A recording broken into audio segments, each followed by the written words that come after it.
morning guys! We are on our way to Costco in Gateshead. Tara, samahan nyo kami.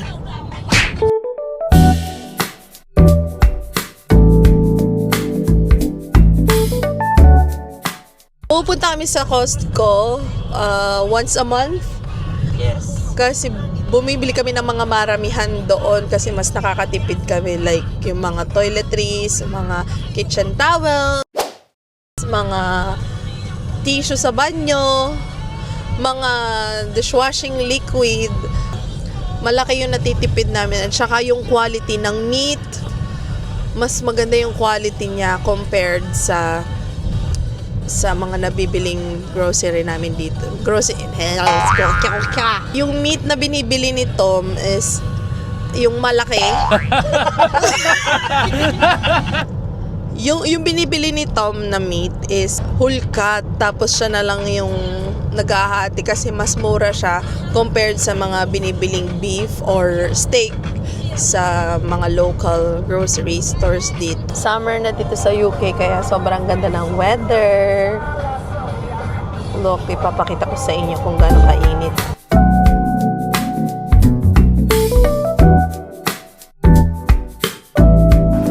Let's go!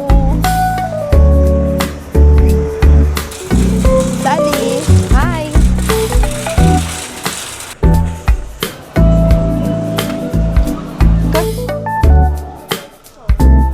Oh, meron nga dito mga garlic sauce, ang dami, mga diaper.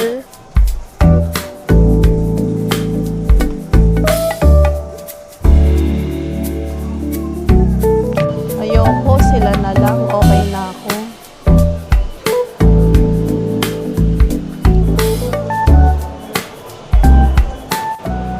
Oh, may mga summer dress din sila. Pero yung size, pang matangkad. Char. Tangan mo, hindi ka lang sa bahay.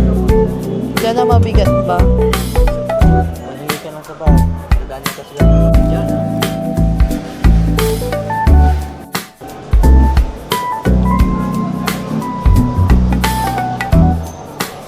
Oo, yun o.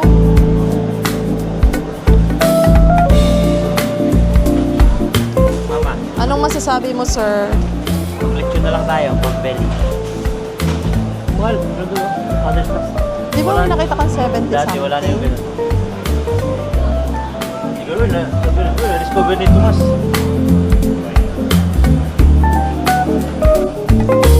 What are you doing? Hi, are you sleeping? Hindi mo siya nakakita. What's happening?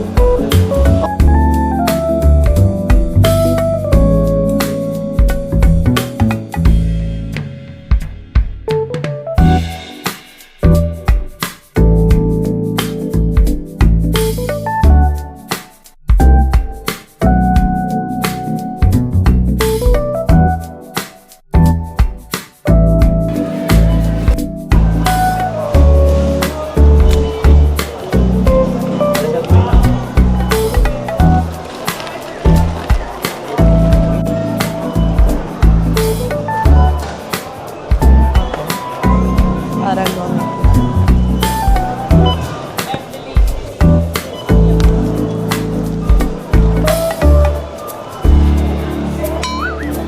Kumasta kami ng we'll show the camera how much we paid.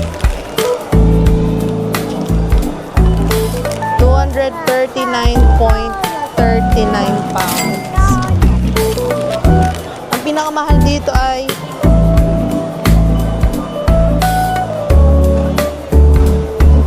yung Pampers ni Daddy, 18.99. Oo, yun yung pinakamahal naming nabili. Tapos yung pork belly na 18.95. Ang sakit sa dibdib. At ayun na nga, tapos na ang aming grocery shopping. Pulubi na naman po kami. Pero masaya kasi yung mga binili namin grocery. Good for a month or tatagal pa siya ng more than a month. Kagaya nung nabili kong conditioner, syempre, hindi naman ako araw-araw naliligo. Pero, ayun, ano talaga namin siya stock sa bahay. Pagdating natin sa bahay, punta kami kina Carms and Toms kasi celebration ng birthday ni Baby Izera. Kaya bumili rin kami ng cake for her. Tapos magba-Bible study kami tonight. Ayun. Thank you for watching! See you again sa aming next vlog! Bye!